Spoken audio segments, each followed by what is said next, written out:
Seja bem-vindo ao RTV Notícias. Hoje é dia de greve na função pública.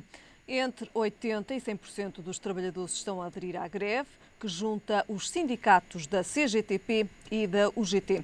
Arménio Carlos, secretário-geral da CGTP, diz que há grande adesão na recolha do lixo, turnos da noite nos hospitais e bombeiros. Os sindicatos esperam ter mais adesão à medida que o dia for avançando na saúde, educação, segurança social e justiça. E falam de um clima de indignação que poderá levar mais pessoas a protestar. Na origem da convocação da greve estão os cortes salariais na função pública, o aumento do horário semanal das 35 para as 40 horas, a colocação de trabalhadores no regime de requalificação, o congelamento das carreiras e a falta de renegociação no setor. A última greve da função pública, que juntou os sindicatos da CGTP e da UGT, foi em novembro de 2013. Como já é habitual, à sexta-feira temos o comentário desportivo com o Gil Nunes. Gil, muito boa tarde. Obrigado desde já pela tua presença. Começamos com o rescaldo da Liga dos Campeões. É verdade, uma grande vitória do Futebol Clube do Porto. O Futebol Clube do Porto, que mais uma vez se revelou neste jogo dominador e quase imperial em todos os aspectos do jogo, foi superior em toda a linha, desde a posse de bola, que embora não tenha sido avassaladora, o Futebol Clube do Porto teve sempre o domínio da partida, algo que é extremamente difícil de realizar em jogos desta dimensão, ou seja, durante todo o tempo do jogo não houve qualquer tipo de supremacia do Basileia em relação aos Dragões. Um facto curioso: no jogo frente ao Sporting, o Futebol Clube do Porto marcou os três golos quase tirados a papel químico, através das marcações de ruptura do Telho, contra o Basileia, também 4 golos quase tirados, não diria a papel químico, mas muito idênticos, através de remates de fora da área. O Futebol Clube do Porto identificou essa fragilidade por parte do Basileia, que é a criação de linhas de tiro muito frequentes e alguma instabilidade do guarda-redes em remates de longe. Por exemplo, acho que o primeiro golo, o golo do Brahimi, acho que há algumas culpas por parte do guarda-redes. Seja como for, o Porto sempre a pressionar em zonas muito altas, com muita posse de bola, muito solícito também em termos de jogo interior, que contrapõe um pouco o ADN que foi característico da equipa ao longo da época, muito sólido, apesar de estar a defender com linhas algo subidas, muito sólido também na forma como fazia a cobertura defensiva, não impedindo que Derlis Gonzalez, por exemplo, um dos elementos mais perigosos da equipa do Basileia, conseguisse fazer desmarcações de ruptura e conseguisse criar perigo através da sua velocidade. E o Futebol Clube do Porto foi um jogo muito viril, foi o ponto negativo da partida. Não estou a falar tanto da lesão do Danilo, que foi um lance acidental, mas acho que o Basileia teve uma postura um pouco viril e um pouco agressiva no jogo, que podia ter causado algumas moças e que, por assim dizer, mancha um bom jogo da Champions. E o Futebol Clube do Porto está com todo o mérito nos quartos de final. Um Porto muito superior àquilo que vimos na casa do Basileia. Sim, é um Porto muito superior, não diria muito superior, mas superior em relação àquilo que vimos no jogo do Basileia. O Futebol Clube do Porto tem vindo a subir muito o rendimento do seu jogo. Já que dissemos também que há males que vêm por bem, penso que após a derrota com o Benfica, o Futebol Clube do Porto começou a corrigir determinadas situações, começou a ter um jogo mais criativo, mais também fruto também da própria dinâmica do trabalho e da própria progressão, que duvidávamos, mas que apesar de duvidarmos, demos também o benefício da dúvida e pode-se ver que o trabalho tem tido resultados naturais. É um Futebol Clube do Porto que agora se assume claramente como uma equipa muito mais forte, uma equipa com presença europeia, é uma equipa sobretudo com soluções. Já o 11 parece estar mais ou menos estabilizado, mesmo a entrada do Evandro, com as suas próprias combinações com o Herrera e a forma como se movimenta. No jogo Basileia, o Evandro apareceu muitas vezes no flanco esquerdo de forma a garantir a posse de bola e também em passos longos com muita eficiência. E o Futebol Clube do Porto está-se a tornar também uma equipa venenosa, sabe ler muito bem os pontos fracos dos adversários. Quanto ao Sporting foram as desmarcações de ruptura, a falta de cobertura entre a defesa e o guarda-redes do Sporting. Contra o Basileia foram os remates de fora da área, para além de um conjunto de atributos que o Futebol Clube do Porto mostrou nesta partida. Portanto, o Futebol Clube do Porto está-se a tornar uma equipa astuta, que joga muito no erro do adversário, mas também uma equipa dominadora e com atributos para ser suficientemente criativa, para em caso de não ter aquela solução baseada no erro, também poder criar as suas próprias soluções. Portanto, o Futebol Clube do Porto desde o início da época até agora, cresceu muito o rendimento do Futebol Clube do Porto. Cresceu muito o rendimento do Futebol Clube do Porto. A partir do momento em que o Futebol Clube do Porto estabilizou o 11 e que identificou esse problema que tinha ao nível do jogo interior, com a falta de oportunidades de golo pelo centro do terreno, mesmo as ausências de Jackson, que é um jogador que é, logicamente, um dos melhores jogadores do campeonato português, e a forma como segura a bola, como possibilita que os médios subam. Mesmo o Futebol Clube do Porto cresceu muito graças ao Oliver, mas mesmo na ausência do Oliver criou uma estrutura e um 11 muito bem oleado, de forma a, mesmo não estando o Oliver, estando outro jogador que encontra na mesma soluções e que está adaptado ao processo da equipa. Portanto, é um Futebol Clube do Porto em crescendo, é um Futebol Clube do Porto que desde esse jogo com o Benfica, penso eu, que se revelou uma equipa numa trajetória muito ascendente, e que está nas 8 melhores equipas da Europa com todo o mérito. A única lacuna é o campeonato, mas vamos ver até ao final como é que as coisas evoluem. Está tudo em aberto. Está tudo em aberto. A tendência, o Benfica não está tão avassalador quanto parece, está eficiente, está eficaz, mas o Futebol do Porto neste crescendo, em caso de deslize do Benfica, o Futebol Clube do Porto não diria que se torna o principal favorito a ganhar o campeonato, mas mantém-se completamente na corrida e com todas as palavras a dizer, não é com uma palavra a dizer. Portanto, só os adeptos do Futebol Clube do Porto só estão à espera do deslize para depois se agigantarem nesse processo. E não é muito normal no campeonato português. O campeonato português muitas vezes ganha-se contra equipas pequenas. Penso que este campeonato é algo atípico e que poderá ter que ser resolvido num Benfica Futebol Clube do Porto. Portanto, ainda estamos a aguardar. Tudo dependerá de um eventual deslize do Benfica. O Benfica vai ter deslocações difíceis. Tem este fim de semana um jogo contra o Braga, um jogo contra o Belenenses fora, que pode ser muito prejudicial, e jogos em casa também com algum grau de dificuldade. Vamos ver até que ponto é que o Benfica reage. Para já está tudo nas mãos dos encarnados. Muito bem. Liga dos Campeões, falamos também da eliminação do Chelsea frente ao PSG. A eliminação algo surpreendente. O Chelsea com o seu ritmo de jogo muito alto, mas às vezes com algumas... O PSG com -1. O PSG com -1, devido à expulsão do Ibrahimovic. 2 golos do PSG resultantes de bolas paradas. O PSG parece ter estudado muito bem os lances de bolas paradas. Por exemplo, no segundo golo é o próprio Thiago Silva, um ex-jogador de Futebol Clube do Porto, que ganha as costas ao John Terry. É um Chelsea que muitas vezes, pelo que me deu a entender e pelo que tenho visto da equipa do Chelsea, falta-lhe um pouco de bola e algumas soluções criativas na frente do seu ataque, e o PSG que vai aproveitando, que eu penso que eliminou o Chelsea da única maneira que podia aproveitar, que era através do lance de bola parada. Uma extrema eficiência e alguma fortuna também na equipa do Paris Saint-Germain, que apesar de ter estado com -1, devido a essa expulsão, nunca perdeu o seu norte, nunca entrou em parafuso. E aproveitou muito, estudou muito bem os lances de bola parada, procurou-os constantemente durante o jogo, e a partir do momento que teve cantos e livros perigosos, apostou tudo, colocou toda a carne no assador, e os golos por parte dos 2 defesas centrais provam que essa solução, que era a solução definida, que era a solução mais próxima para chegar ao apuramento. Portanto, parabéns à equipa do PSG, que quanto a mim não é superior ao Chelsea, mas que fez mais, se calhar, para passar a eliminatória com Mas neste jogo foi superior? Foi superior e, como te digo, fez mais, quanto a mim, no conjunto das duas mãos. Estudou melhor o adversário para eliminar o Chelsea. Portanto, muito mérito por parte do PSG. David Luiz e Tiago Silva foram decisivos. 2 ex-jogadores de equipas portuguesas. O David Luiz, como todos sabemos, cresceu no Benfica e evoluiu muito com Jorge Jesus, antes de ir para o Chelsea, se tornando um dos melhores centrais da Europa. Não fica de nada mais chá o 7-1 da Alemanha ao Brasil. Não foi... responsável, quanto a mim, era o treinador e a falta de processos defensivos, aliás, a inexistência de processos defensivos que o Brasil tinha. O Tiago Silva também. O Tiago Silva foi um jogador que cresceu no Futebol Clube do Porto B, que depois que em Itália se foi aprimorando, e hoje a dupla do PSG é uma das melhores duplas centrais, das mais sólidas e coesas duplas de defesas centrais da Europa, e também no plano ofensivo tem marcado golos com frequência, e agora foram 2 golos absolutamente decisivos. Próxima fase da Liga dos Campeões. Próxima fase, temos 4 equipas apuradas, temos 4 equipas por apurar. A surpresa da queda do Chelsea, que não estava à espera.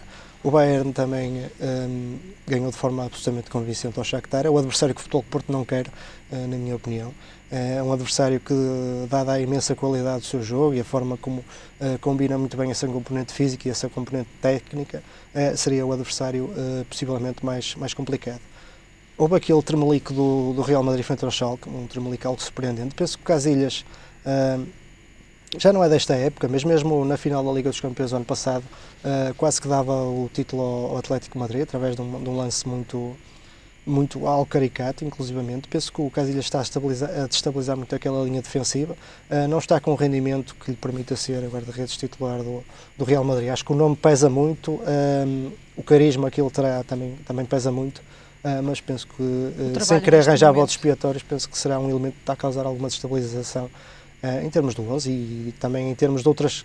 O Real Madrid apresenta outras deficiências, continua a ser uma equipa poderosíssima, mas apresenta algumas deficiências. O Ancelotti diz que a bola não tem chegado muito aos avançados. Sim, são situações pontuais, mas penso que são facilmente corrigíveis. Agora, o Casillas, mesmo contra o Bilbao, também, sem ter responsabilidades no golo, mas alguma instabilidade que revelou, penso que seria a sua substituição por Keylor Navas. Seria a solução mais imediata para se pôr um penso e um tampão naquela... Mas não seria suficiente? Não seria suficiente, Vemos aqui algumas fragilidades do Real Madrid nestes últimos jogos, quer para a Liga dos Campeões, quer também para na Liga Espanhola. Acho que falta ali alguma voz de comando na equipa, apesar da minha análise ser também um pouco tenra. Acho que falta ali alguma serenidade na equipa. De facto, as bolas não estão a chegar com a mesma frequência ao tridente de ataque. Nem sempre o Toni Kroos faz essas coberturas. Eu tenho lido em vários blogs da especialidade que o Toni Kroos tem ali algumas lacunas em termos de posicionamento, em termos de transição defensiva, que nem sempre consegue fazer toda aquela limpeza daquele setor. É uma equipa que continua a ser uma equipa poderosíssima e que certamente dará a volta por cima. Portanto, devido a essa crise do Real Madrid, em duas fases. Primeiro, os problemas mais pontuais, com a falta de serviços avançados, com alguma instabilidade do Toni Kroos e com alguma instabilidade também na linha defensiva. O problema mais grave e mais bicudo e que o Real Madrid tem que resolver é, de facto, a situação do guarda-redes. Muito bem. Mais à frente iremos fazer aqui a antevisão daquilo que vai ser o fim de semana. Para já falamos de Vítor Pereira e que de facto tem tido, digamos assim, algumas atitudes de destaque na Grécia. O que é que leva a tais comportamentos? Penso que para já é um problema de contexto. O futebol da Grécia está muito ligado à própria máquina dos adeptos. Os clubes estão muito ligados aos adeptos, como tal. Essa análise do contexto fez com que o Vítor Pereira, quanto a mim, tenha uma análise tenha um tipo de reação um pouco política em relação às situações. O Vítor Pereira reage daquela maneira, desafia Mascarados contra o Panathinaikos e agora desafia os adeptos do EAK de Atenas, mas porque sabe que é treinador do Olympiacos, estou certo disso, e porque sabe que tem uma estrutura de adeptos também suficientemente forte para o proteger nessa espécie de guerra fria e de guerra invisível.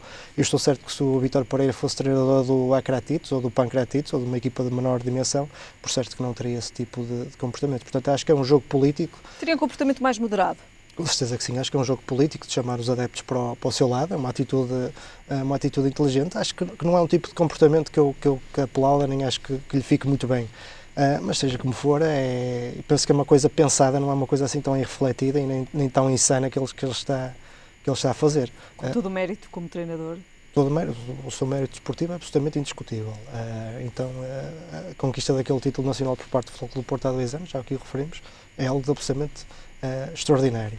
Agora, eu acho que este tipo de reações são reações políticas, que são reações pensadas, ele sabe o que está a fazer e não está a desafiar tanto os adeptos das outras equipas, está mais a chamar os adeptos do Olympiacos para perto de si.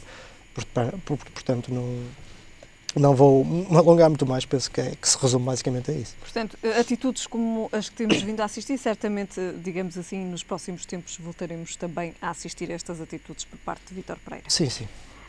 Falamos agora de Ivan Cavaleiro, pré-convocado por Fernando Santos. É um jogador que tem tido alguma relevância no Deportivo da Coruña, é um jogador com um passado de camadas jovens. Ele destacou-se no Belenenses antes de ir para o Benfica. No Belenenses, salvo erro, jogava à ponta de lança. Houve um campeonato de juvenis que penso que foi inclusivamente o melhor marcador, ou esteve na lista dos melhores marcadores. É um jogador com grande propensão para finalizar, não é um jogador muito dotado tecnicamente, nem com grande capacidade de desequilíbrio, mas é um jogador que aparece muito bem nas zonas de finalização, sobretudo em diagonais violentas. É um pouco, fazendo a comparação, é um pouco como o Varela. que era jogador do Futebol Clube do Porto. É um jogador que acrescenta muito e em determinadas fases do jogo em que precisamos ter um futebol mais direto e menos estético, menos bonito, um jogador como o Ivan Cavaleiro poderá ser muito importante, porque ele de facto, sem ser um jogador extremamente talentoso, consegue obter golos com alguma facilidade. Portanto, será aqui também uma mais-valia para Fernando Santos? Sim, vai tornar-se uma mais-valia. Em termos de alas, Portugal tem de facto, é uma das melhores seleções do mundo em termos de alas. Já nem falo do Ronaldo, já nem falo do Quaresma, já nem falo do Nani, falo do Ricardo Horta, por exemplo, que em termos de processo defensivo, já aqui o falamos, nos jogos que eu vi do Málaga tem estado absolutamente excepcional. O Vieirinha, agora adaptado à defesa direita no Wolfsburg, também tem estado absolutamente excepcional, e o Ivan Cavaleiro, e como outros, que o Pizzi, adaptado no Benfica à posição 8, à posição de médio centro, também tem estado com um rendimento altíssimo, portanto é um setor que Portugal está muito bem servido. Aliás, é um setor que causa inveja a qualquer seleção do mundo. Muito bem, falamos também agora de Yuri Medeiros, que esteve em destaque no Arouca. Marcou um grande golo, de facto, marcou um grande golo e adivinham-se mais grandes golos. O Yuri Medeiros era visto nas camadas jovens do Sporting como um dos mais promissores jogadores, um jogador que poderia mesmo seguir as pisadas desse grande naipe de alas que o Sporting produziu, desde o Ronaldo, desde o Quaresma, do Nani, do Simão.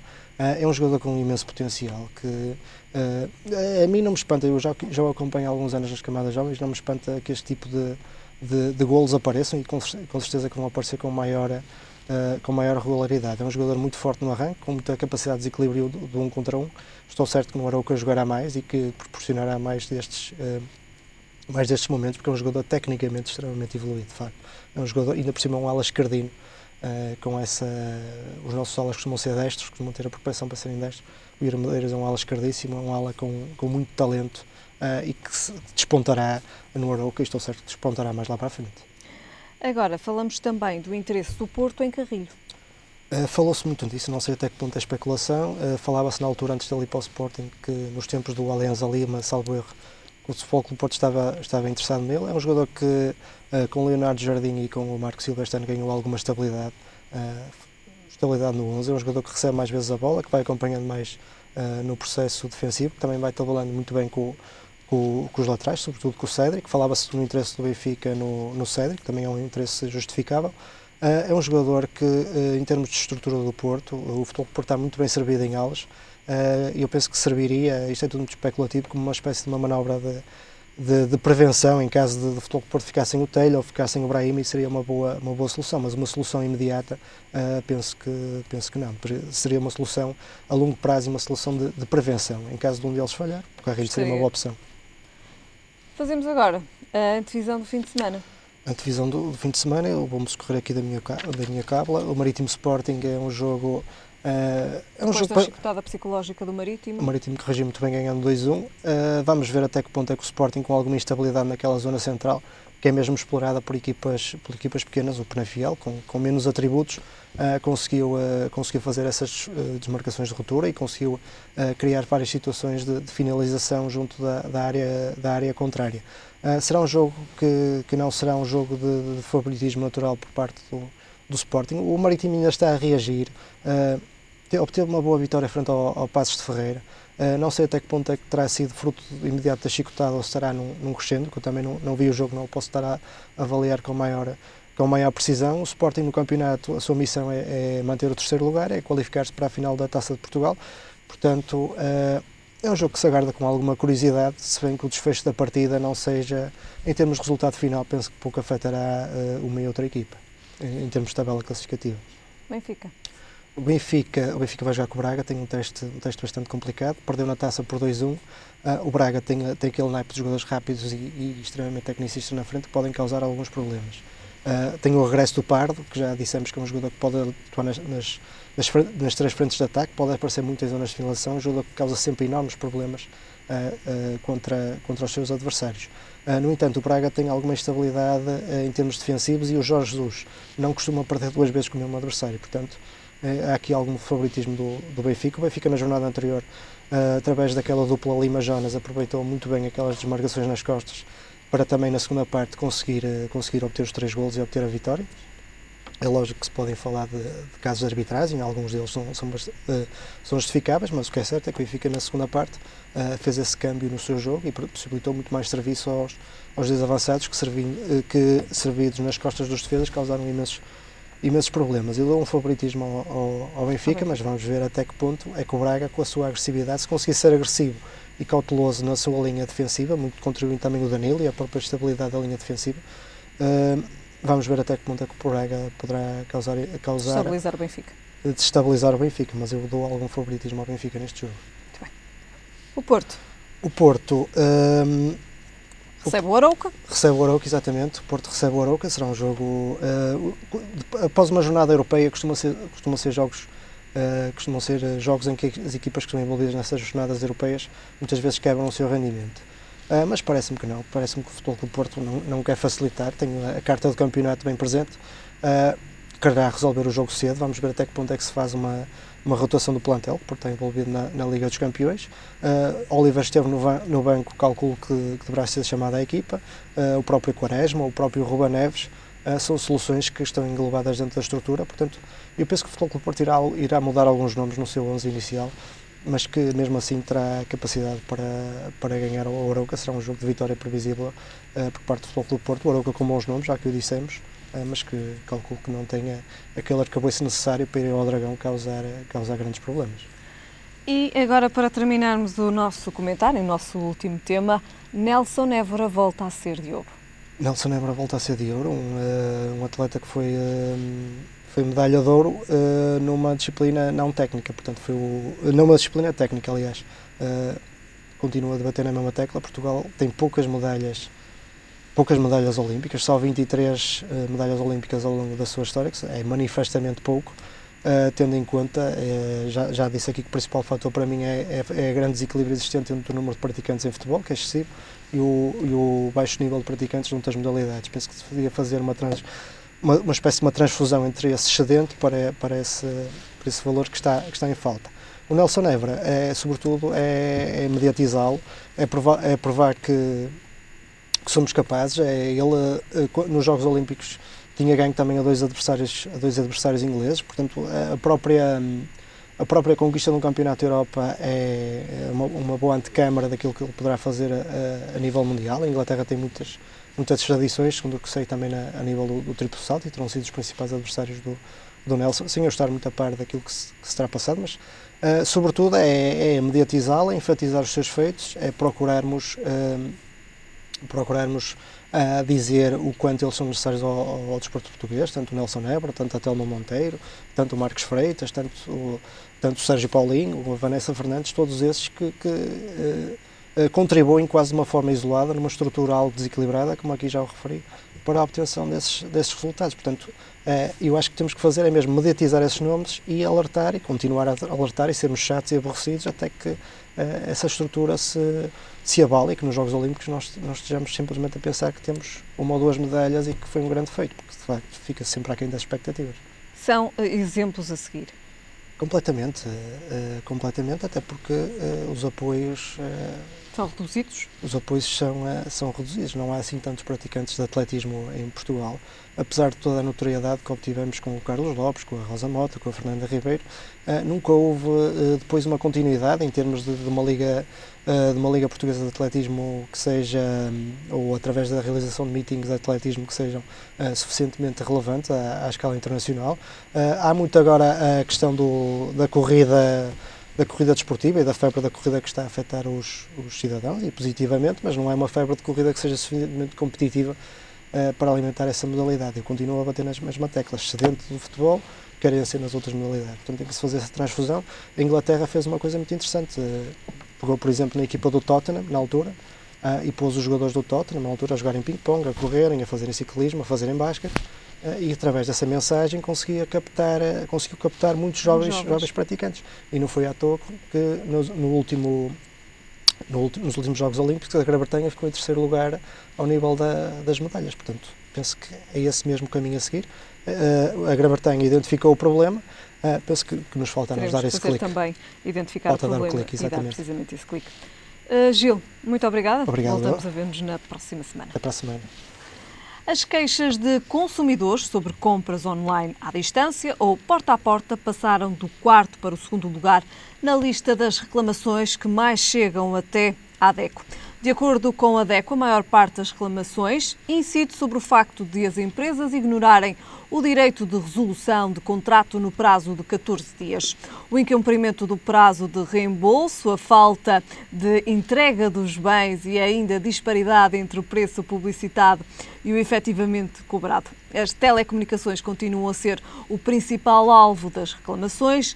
Milhares de portugueses reclamaram da dupla faturação, denunciaram as práticas enganosas por parte dos comerciais e exigiram alterações ao período de fidelização, que na sequência de mudanças contratuais empurrou os consumidores para a refidelização, que quase sempre aconteceu sem informação prévia e sem benefícios para os titulares, refere a DECO.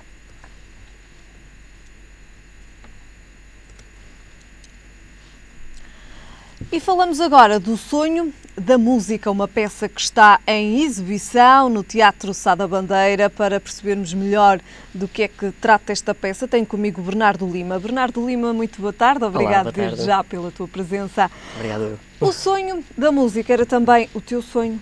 Era, sem dúvida. É um projeto que já está escrito e pensado há cerca de 4 anos e finalmente agora decidi escolher a cidade do Porto para ser o palco principal do Sonho da Música. É um espetáculo diferente, é um original, conta com temas e artistas nunca antes abordados em Portugal, pelo que sei, no teatro musical. Marilyn Monroe, Freddie Mercury e Elvis Presley dão vida à nossa história. Como é que surgiu esta peça? Em que é que te baseaste? O que é que tu pensaste para esta peça? Tu és ator? Sou, exatamente. És ator? Ator e autor do texto. O que é que eu pensei? Olha, eu costumo dizer que isto foi um vibe. Isto aconteceu assim, de uma inspiração. Na altura estava na Escola Superior de Teatro e Cinema em Lisboa, a terminar o meu mestrado, e tinha que fazer um projeto. E estava sentado em casa a tentar pensar numa dissertação e de repente varreu-me e veio simplesmente uma ideia. Comecei a escrever. Aliás, nessa noite nem dormi, porque continuei a escrever, estava cheio de ideias e cheio de inspiração para escrever. Eu que nem sou uma pessoa muito escrita, e no entanto criei esta história e fui sempre acrescentando mais pontos. Estudei bastante sobre os personagens, desde a Marilyn Monroe, a história dela, o Elvis Presley, Freddie Mercury, e como são os meus ídolos, acabei por juntá-los aos 3 num sonho. Juntaste-os aos 3 e levaste-os até ao palco do Teatro Sá da Bandeira. Como é que tem sido a aceitação por parte do público? Temos tido críticas incríveis, temos críticas muito boas mesmo. Feliz ou infelizmente, eu acho que o Porto ficou assim um bocadinho marcado pelo teatro musical apenas por uma única pessoa que esteve na cidade do Porto, que foi Filipe Laféria, como é lógico, que é uma excelente escola, ele é fantástico mesmo, mas acho que as pessoas parece que têm um pouco de receio em visitar outros musicais porque têm sempre um termo de comparação muito grande. Eu acho que é graças a estes novas iniciativas que faz com que realmente... Eu peço desculpa. Faz de facto com que o Porto também se adapte a outras peças, novas iniciativas, novos autores também. Exatamente. E faz também com que nós próprios também cresçamos e possamos dar um pouco mais de cultura à cidade do Porto. Eu acho que o Porto precisa imenso de cultura e nós temos fantásticos autores, fantásticos atores e artistas que podem desenvolver imenso a cidade do Porto. É porque a cultura está centralizada precisamente em Lisboa. Eu acho que é graças a nós, novos artistas, que podemos dar essa capacidade. Que dificuldades sentiste com esta peça? Se é que sentiste dificuldades, temos sempre a ideia de que a cultura nem sempre, digamos assim, se consegue aquilo que se pretende. Claro. Sentiste também dificuldades com esta peça? Senti algumas dificuldades, como é lógico, principalmente como um novo nome, por assim dizer, com uma nova companhia. Claro que estamos a falar de uma companhia que é o primeiro projeto e muitas vezes sentimos falta de mais apoio, como é lógico, a cultura não vive. Ou seja, vive de apoios e não vive de instituições privadas. Portanto, nós próprios fazermos um espetáculo grandioso é quase impossível hoje em dia. Portanto, nós esperamos sempre contar com o apoio de várias empresas e tivemos a sorte de contar com várias empresas de renome, o que é fantástico. E essas empresas apoiaram-nos de uma forma incondicional mesmo. Mas sim, uma das maiores dificuldades para mim foi encontrar quem nos apoiasse, sem dúvida. Esta é a primeira peça. Já tens ideias para mais peças que queiras fazer? Já tenho ideias, mas esta peça principalmente ainda tem muito que se lhe diga. Nós vamos andar pelo país, temos datas previstas também para Lisboa, para Sesimbra, para o Algarve, se tudo correr bem para o norte do país. Portanto, vai ser também uma peça itinerante? Vai, sem dúvida. Acho que merece. Portugal merece assim uma peça itinerante, sem dúvida. És ator, estás no palco, também fazes parte desta peça, elenco. Escreveste a peça. Gostas, quer de estar no palco, quer de estar também a escrever, ou... Gosto mais, como é lógico, eu sou ator e cantor, portanto gosto mais de, sem dúvida, estar a pisar o palco. Adoro o backstage, adoro estar na parte de trás. Aliás, eu acho que um espectador não tem noção de quando vai ver um espetáculo, o trabalho extensivo que existe para pôr um espetáculo de pé, ou para fazer crescer um espetáculo desta dimensão. Acho que as pessoas muitas vezes não têm muita essa noção, mas é um orgulho. Visto que eu estive na parte de trás e agora estou na parte da frente, é sem dúvida um orgulho. Bernardo, para terminarmos, quem está lá em casa, quem te estiver a ouvir e quiser ir até ao Teatro Sá da Bandeira ver O Sonho da Música, quando e a que horas pode fazê-lo? Portanto, estreamos a 5 de março, estamos até dia 29 de março, de quinta a sábado às 21h30 e domingo às 17h, precisamente. Pode comprar os bilhetes no Teatro Sá da Bandeira, na bilheteira, ou então através da Ticketline, Fnac, Vorten, etc., os postos habituais. Muito bem. Bernardo, muito obrigado. Obrigado eu. Até uma próxima. Obrigado, até uma próxima. O Sonho da Música, então, no Teatro Sá da Bandeira. Para já, ficamos a saber como estará o tempo amanhã. É esperado o céu pouco nublado ou limpo, apresentando períodos de maior nebulosidade no interior da região norte durante a tarde. Acentuado arrefecimento noturno, com formação de geada nas regiões do interior norte e centro, e ainda descida da temperatura mínima. Sendo assim, o Porto espera uma mínima de 5 graus e uma máxima de 16. Em Lisboa, a mínima será de 9 graus e a máxima de 19. E em Faro, a mínima será de 13 graus e a máxima de 22. É tudo por agora. A informação está de regresso mais logo. Até lá, fique bem.